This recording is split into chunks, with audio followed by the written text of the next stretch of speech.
नमस्कार दोस्तों, मैं हूं विनोद और आज की इस वीडियो में मैं आपको जीएसटी R1 के बारे में बताने वाला हूं। ये वीडियो थोड़ी सी लंबी ज़रूर हो सकती है, लेकिन मैं आपको इस बात की गारंटी देता हूं कि इस वीडियो को देखने के बाद आपको किसी और वीडियो को देखने की ज़रूरत नहीं पड़ेगी।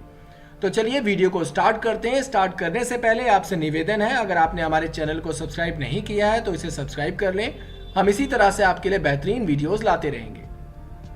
जीएसटी R1 को फाइल करने से पहले आपको समझना चाहिए कि जीएसटी R1 क्या होता है, जीएसटी R2 क्या होता है, जीएसटी R3 भी क्या होता है। तो चलिए पहले हम इस मैटर को कंप्लीट कर लेते हैं। पहले हम समझ लेते हैं ये सब चीजें होती क्या हैं, उसके बाद हम इसको प्रैक्टिकली करके देखेंगे।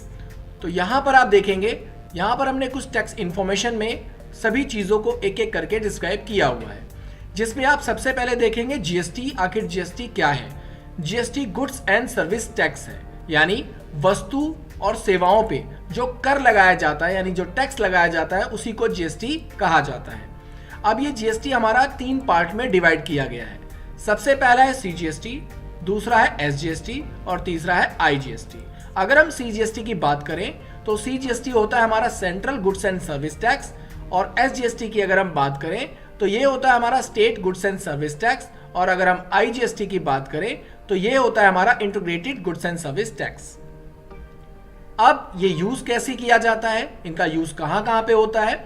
जैसे मान लीजिए कि अगर आपने किसी गुड्स को परचेज किया 18% की जीएसटी पर, तो आपने जो गुड्स परचेज किया था वो परचेज किया था सेम स्टेट में, तो उसके ऊपर जो टैक्स लगेगा वो लगेगा सीजीएसटी और एसजीएसटी। यानी ये जो दोनों टैक्स होते हैं ये दोनों एक साथ लगाए जाते हैं।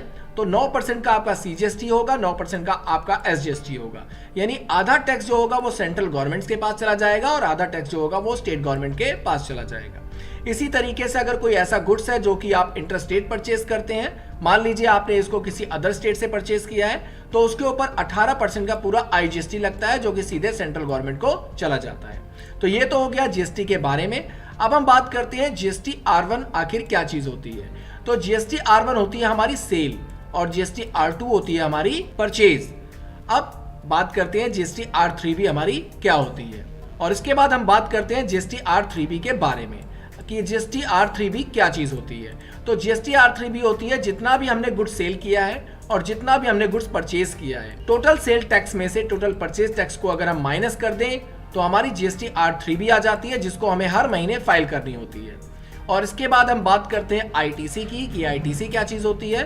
तो आईटीसी होती है हमारी इनपुट टैक्स क्रेडिट, यानी कि जब हम जीएसटी R3B फाइल करते हैं तो उसके ऊपर जो भी हमारा इनपुट टैक्स क्रेडिट होता है उसी को आईटीसी कहा जाता है। तो चलिए इसको थोड़ा सा और एग्जांपल के थ्रू समझ लेते हैं। हमने यहाँ पर 2 एग्जांपल दिए हुए हैं, जीएसटी R2 का और जीएसटी R1 का। तो सबसे पहले मैं आपको जीएसटी R2 और जीएसटी R1 क्लियर कर देता हूँ, उसके बाद हम बात करेंगे जीएसटी R3B के बारे में। तो यहाँ पर आप देखेंगे एग्जाम्पल के लिए हमने यहाँ पर गुड्स परचेज किया है 18% की जीएसटी रेट के ऊपर 5 लाख रुपए का, यानी हमने जो गुड्स परचेज किया है उसके ऊपर 18% का हमने टैक्स दिया है। 5 लाख रुपए का हमने टोटल गुड्स परचेज किया है, जिसपे सीजीएसटी हमारा लगा है 9% और एसजीएसटी लगा हमारा 9%, और इन दोनों को अगर हम इंक्लूड करते हैं तो ये बनता है हमारा 90,000 रुपए। यानी टोटल अमाउंट जो हमारा बना है वो बना है 5,90,000 रुपए का। यानी हमने जो गुड्स परचेज किया है वो 5,90,000 रुपए का गुड्स परचेज कर लिया है। अब बात करते हैं जीएसटी R1 के बारे में, यानी हमारी सेल के बारे में। तो यहाँ पर आप देखेंगे हमने उसी गुड्स को 5,50,000 रुपए में सेल कर दिया, यानी कि 10% का अपना प्रॉफिट ऐड करके हमने इस गुड्स को सेल कर दिया। अब जब हमने सेल किया इसको, तो सेल करने में हमने जो सीजीएसटी कस्टमर से रिसीव किया है वो 49,500 का वसूल किया है, और एसजीएसटी जो हमने रिसीव किया है वो 49,500 का रिसीव किया है। अब गवर्नमेंट ये कहती है कि जो आपने सेल की है उस सेल के ऊपर जो भी टैक्स आपने रिसीव किया है वो आप हमें पे कीजिए। अब ये तो बहुत गलत बात हुई कि जब हमने गुड्स को परचेज किया था तब भी हमने 18% का टैक्स पे किया था, और जब हमने सेल की है तो उस टैक्स को जब हमने कस्टमर से लिया है तो आप कह रहे हैं कि ये टैक्स भी आप हमें पे कीजिए। तो अब गवर्नमेंट हमें ये कहती है कि चलिए कोई बात नहीं, आपने जो भी परचेजिंग की थी, यानी जितने भी गुड्स की आपने परचेजिंग की थी और जितना आपने टैक्स पे किया है उसका रिकॉर्ड आप मुझे भेज दीजिए, यानी उसका क्लेम आप मुझे फाइल कीजिए। इसके बाद जो भी आपकी टैक्स लायबिलिटी यहाँ पर बचेगी वो टैक्स आपको पे करना होगा। यानी कि जो हमने 5 लाख का गुड्स परचेज किया था और उसे हमने 5,50,000 रुपए में सेल किया है, यहाँ पर जो 50,000 रुपए हमारा एक्स्ट्रा अमाउंट था जो हमने कस्टमर से वसूल किया है, इस 50,000 रुपए के ऊपर जो एक्स्ट्रा टैक्स हमने कस्टमर से वसूल किया है, वो टैक्स गवर्नमेंट हमसे मांग रही है। तो अब बात करते हैं जीएसटी R3B के बारे में। तो यहां पर आप देखेंगे हमारा जो टोटल अमाउंट था यानी टैक्सेबल वैल्यू जो थी हमारी वो थी 5,50,000 रुपए, जिसके ऊपर हमने कस्टमर से जो CGST रिसीव किया है वो 49,500 का रिसीव किया है और SGST भी हमने 49,500 का रिसीव किया है। अब आप देखेंगे जो हमारा एलिजिबल ITC था यानी कि जो हमने गवर्नमेंट को टैक्स पे कर रखा था 5 लाख रुपए के ऊपर, वो 45,000 हमने CGST पे किया था और 45,000 हमने SGST पे किया है। तो अब इसका जो फॉर्मूला होता है वो होता है टैक्स लायबिलिटी को अगर हम माइनस कर दें एलिजिबल ITC से तो हमारा पेबल अमाउंट हमारे सामने रिप्रेजेंट हो जाता है। यानी कहने का सीधा मतलब ये हुआ कि जो हमने CGST के थ्रू कस्टमर से अमाउंट को रिसीव किया है और इसके बाद हमने SGST का जो अमाउंट है वो भी कस्टमर से जो रिसीव किया है, अगर उसको हम माइनस कर दें अपने एलिजिबल ITC से तो हमारा टोटल अमाउंट निकल जाता है जिसको हमें गवर्नमेंट को पे करना होता है। अब आप यहां पर देखेंगे हमने जो CGST कस्टमर से रिसीव किया था वो 49,500 का रिसीव किया था और हमने जो पे किया है वो पे किया है 45,000 का। तो इसमें से अगर हम 49,500 में से 45,000 अगर माइनस कर देते हैं तो 4,500 की हमारी लायबिलिटी यहाँ पर शो हो जाएगी। यानी इतना टैक्स अभी हमें CGST और गवर्नमेंट को पे करना है, यानी इतना ITC हमें अभी गवर्नमेंट को देना है। अब बात करते हैं SGST की। तो SGST में भी सेम प्रोसेस है कि 49,500 का जो हमारा टैक्स है जो हमने कस्टमर से रिसीव किया है और जो हमने गवर्नमेंट को यहाँ पर 45,000 पे किया है, उसमें से अगर इसको हम माइनस कर दें तो सेम प्रोसेस यहाँ पर भी 4,500 अमाउंट हमारा रिसीव हो जाएगा। यानी कि हमें जो टोटल गवर्नमेंट को पे करना है वो 9,000 की लायबिलिटी हमारे ऊपर यहाँ पर शो हो जाएगी। यानी हमने जो टोटल टैक्स वैल्यू कस्टमर से रिसीव की है वो 99,000 रिसीव की है और हमने जो पे किया है वो 90,000 पे किया है। तो उस हिसाब से जो गवर्नमेंट हमसे कहती है कि भाई ये जो 9,000 रुपए है जो कस्टमर से आपने टैक्स के नाम पर एक्स्ट्रा लिया है वो अमाउंट आप हमें पे करिए। तो ये बन जाती है हमारी ITC और इसी ITC को हमें फाइल करना पड़ता है GST R3B के अंदर। यही होता है हमारा GST R3B। अब यहाँ पर आप देखेंगे एक एग्जांपल आपके सामने और है। यहाँ पर जो आपका परचेज अमाउंट है यहाँ पर 5 लाख रुपीज है, यानी 5 लाख की हमने परचेजिंग की है, लेकिन जो हमारी सेल हुई है वो सिर्फ 4 लाख रुपए की सेल हुई है। तो क्या तब भी हमें टैक्स पे करना पड़ेगा? जी बिल्कुल, आपको तब भी टैक्स पे करना पड़ेगा। इसके लिए आपको GST R3B हर महीने फाइल करनी पड़ेगी। बेशक आपकी परचेजिंग ज्यादा है और सेल आपकी कम है, लेकिन फिर भी आपको हर महीने आपकी टैक्स लायबिलिटी को पे करना पड़ेगा। अब यहाँ पर आप देखेंगे जो हमारी परचेजिंग अमाउंट था वो 5 लाख रुपए है और हमारी सेल अमाउंट 4 लाख रुपए है। तो अब हमें पता है कि हमने टैक्स ज्यादा दिया हुआ है और हमने टैक्स रिसीव कम किया हुआ है, तो हमारा जो टैक्स अमाउंट है वो नील आ जाएगा, यानी हमें टैक्स पे नहीं करना, लेकिन फिर भी हमें इसकी फाइल वहां पर सबमिट करनी पड़ेगी। ये हर महीने आपको करना पड़ेगा, वरना इसके ऊपर आपकी पेनल्टी लगाई जाती है। अब हम बात करते हैं यहाँ पर आप देखेंगे 5 लाख का जो हमने गुड्स परचेज किया था उसको हमने 4 लाख में सेल किया है। आप देखेंगे यहाँ पर जो हमने CGST और SGST पे किया है वो टोटल 90,000 रुपए की पेमेंट की है और यहाँ पर अगर आप देखेंगे हमने जो टोटल रिसीव किया है वो 72,000 रुपए हमने सिर्फ टैक्स रिसीव किया है। तो उस हिसाब से हमारी GST R3B फाइल किस तरीके से की जाएगी, तो सबसे पहले आप देखिए हमारा जो आउटवर्ड सप्लाई है वो आप देखेंगे 4 लाख रुपए, यानी 4 लाख की हमारी टोटल सेल हुई है, जिसमें CGST हमने रिसीव किया है 36,000 रुपए और SGST हमने रिसीव किया है 36,000 रुपए। अब यहाँ पर जो हमारा टोटल ITC है वो क्या है, तो वो हम देखेंगे 5 लाख रुपए की हमने परचेजिंग कर रखी है। अब यहाँ पर जो हमने इसकी पेमेंट की है वो 45,000 की पेमेंट की है CGST में और 45,000 की पेमेंट की है SGST में। तो उस हिसाब से जो हमारी टैक्स लायबिलिटी निकलेगी वो माइनस में आएगी। यानी आप देखेंगे CGST का जो अमाउंट हमने सेल किया था, यानी जो हमने टैक्स कस्टमर से रिसीव किया था वो 36,000 रुपए रिसीव किया है और जबकि हमने जो पे किया है वो 45,000 पे किया है। उस हिसाब से -9,000 यहाँ पर जो हमारा अमाउंट आ रहा है वो हमारा गवर्नमेंट के पास जमा है पहले से ही। इसी तरीके से अगर हम SGST की बात करें तो SGST में भी 36,000 रुपए हमने रिसीव किया है और 45,000 रुपए हमने पे किया है। तो -9,000 पे यहाँ पर भी आपको दिखा रहा है, तो ये वैल्यू भी हमारी -9,000 में आ जाएगी। और टोटल अगर हम इसे इंक्लूड करें तो टोटल हमने जो पेमेंट की थी वो 90,000 की पेमेंट की थी, और हमें जो रिसीव हुआ है वो 72,000 रिसीव हुआ है, यानी 18,000, यानी माइनस में 18,000 हमारा जो पैसा है वो गवर्नमेंट के पास जमा रहेगा। ये पैसा आपको कैश रिसीव नहीं मिलेगा। जब आप बाकी का 1 लाख रुपए का जो गुड्स है उसे जब सेल करेंगे तो वो टैक्स लायबिलिटी आपकी यहां पर ऑटोमेटिकली मैनेज हो जाएगी। यानी वो जो 1 लाख रुपए का आप गुड्स आपके पास बचा हुआ है उसे आज नहीं तो कल आप सेल जरूर करेंगे, और जब आप उसे सेल करेंगे और उसके ऊपर टैक्स को रिसीव करेंगे तो उसको यहां से मैनेज कर दिया जाएगा। तो ये होता है जीएसटी R3B का पूरा प्रोसेस। अब समझते हैं हम एक एग्जांपल के थ्रू और इसे। तो यहाँ नीचे आप देखेंगे, अगर मान लीजिए आपकी जो परचेजिंग अमाउंट थी वो 5 लाख रुपए है, लेकिन जो आपने परचेज किया है वो IGST से परचेज किया है, यानी इंटरेस्ट रेट से आपने परचेज किया है, और 90,000 का आपने इसे टैक्स पे किया है, 5,90,000 का आपने टोटल अमाउंट का परचेजिंग कर रखी है। अब इसी चीज को अगर आप यहाँ पर सेल करेंगे तो यहाँ पर जो हमारी टोटल सेल है वो हमने IGST के थ्रू सेल की है 3 लाख रुपए, और CGST और SGST की जो हमने सेल की है वो 2.5 लाख रुपए सेल की है। यानी कहने का मतलब ये हुआ कि मान लीजिए अगर आप परचेजिंग करते हैं IGST से, यानी आपने जो टैक्स पे किया है वो IGST टैक्स पे किया है, यहाँ पर आप उसे IGST में भी सेल करते हैं और CGST और SGST में भी सेल करते हैं, तब जाकर के आपका ये जो टैक्स है वो किस तरीके से मैनेज होगा। तो ये भी बहुत इजी तरीके से मैनेज हो जाएगा। इस कॉन्सेप्ट को भी मैं आपको क्लियर कर देता हूं कि किस तरीके से ये टैक्स भी मैनेज किया जाता है। तो सबसे पहले हम समझते हैं, हमने जो टोटल सेल की थी वो 5,50,000 रुपए की सेल की है। सेल जो हमने की है IGST की वो 3 लाख रुपए की हमने सेल की है, और इसके ऊपर जो हमें IGST रिसीव हुआ है वो 54,000 रुपए का, यानी 54,000 रुपीज का अमाउंट हमें रिसीव हो चुका है, और जबकि हम पे कर चुके हैं 90,000। तो चलिए अब बाकी का जो अमाउंट है, यानी बाकी का जो गुड्स है हमारा, वो हमने सेल किया है 2.5 लाख रुपए का। अब 10% का प्रॉफिट लगाने के बाद हमारा 2.5 लाख रुपए का जो गुड्स था वो यहाँ पे सेल हुआ है, जिसे हमने सेल किया है CGST और SGST में, यानी 22,500 रुपए का हमने CGST टैक्स रिसीव किया है और 22,500 का हमने SGST टैक्स रिसीव किया है। टोटल इंक्लूड करें तो 6,49,000 रुपए का हमने टोटल यहाँ पर सेल की है, और इस हिसाब से हमारा जो आउटवर्ड सप्लाई बनता है वो 3 लाख रुपए के हिसाब से अगर हम देखें, IGST की जो हमारी सेल थी वो थी 54,000 रुपए, यानी 54,000 रुपए हमने टैक्स रिसीव किया है IGST, और इसके बाद जो हमारा आउटवर्ड सप्लाई यानी CGST और SGST के हिसाब से 2.5 लाख रुपए था, उसमें हमने 22,500 रुपए हमने CGST रिसीव किया है और 22,500 रुपए हमने SGST रिसीव किया है।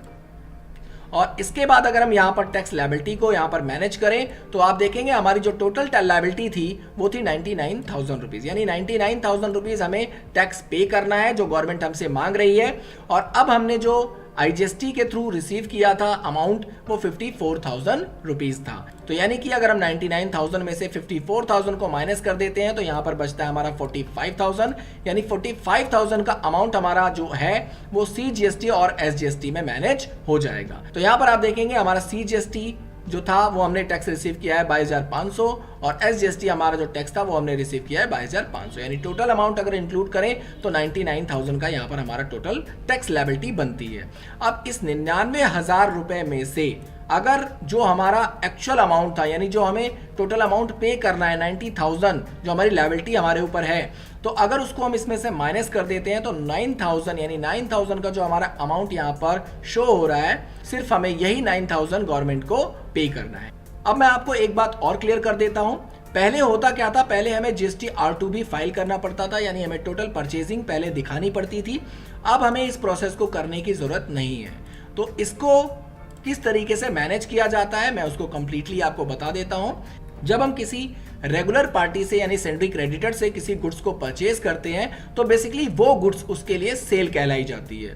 तो जब वो GST R3B अपना फाइल करेगा तो उसमें हमारे GST नंबर को जरूर ऐड करेगा, यानी वो ये दिखाएगा कि मैंने किस किस पार्टी को सेल किया है। और जब वो वहां पर हमारे GST नंबर को शो करेगा, यानी हमारी टैली प्राइम के अंदर वो एंट्री रिफ्लेक्ट होनी स्टार्ट हो जाएगी। तो यहां पर आपको परचेज की एंट्री करने की जरूरत नहीं है, यानी हमें GST R2 को फाइल करने की जरूरत नहीं है।